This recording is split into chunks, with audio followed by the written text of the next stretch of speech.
So I kind of blended the last approach in with what I wanted to explain now, so I'll just re-explain using the Smith chart. So we can use the Smith chart directly here. We were given a load of 30 plus J60.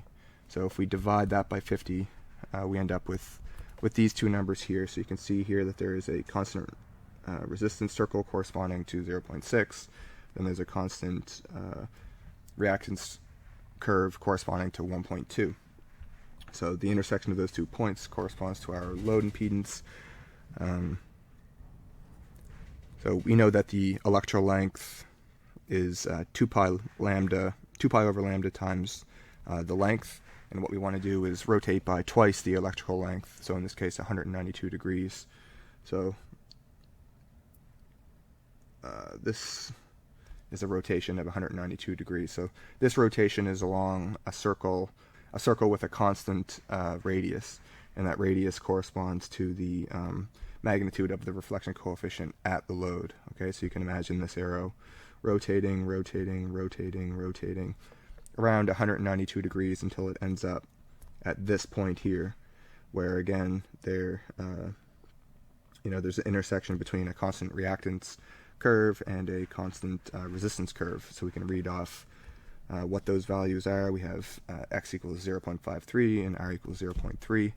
So we denormalize them by multiplying by 50 ohms, and we end up with our final answer, which is pretty much the same as the answer that we got taking the other approach using the equations. So this is what the Smith chart was intended to be used for.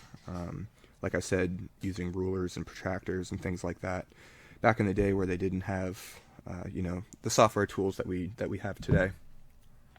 So one thing that I wanted to point out here is that at our load we have a reactance of 60 ohms.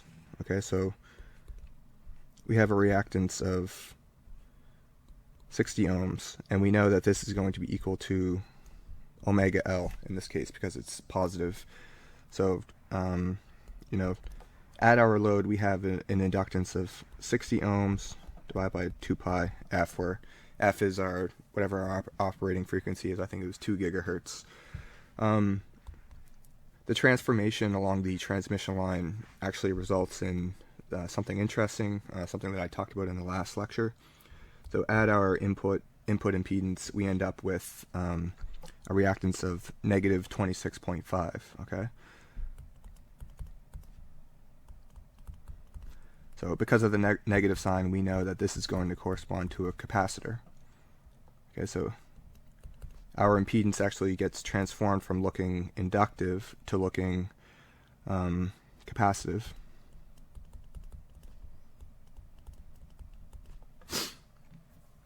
Okay, again, which is pretty interesting. We start off with an inductive looking load. Maybe it's like a helical antenna or something like that, right? Like an antenna that is shaped like a helix, like a whip antenna. So obviously with the loops, that's going to have some inductive properties. So what we're saying here is that maybe we have a load that's something like that, and when we attach a 2 centimeter long transmission line to it, our antenna actually begins to look capacitive rather than inductive. So we can actually make use of these types of transformations where we have like a given impedance and we want to transform it into an alternate impedance that's more useful to us for whatever reason. So that's what I'm going to talk about next.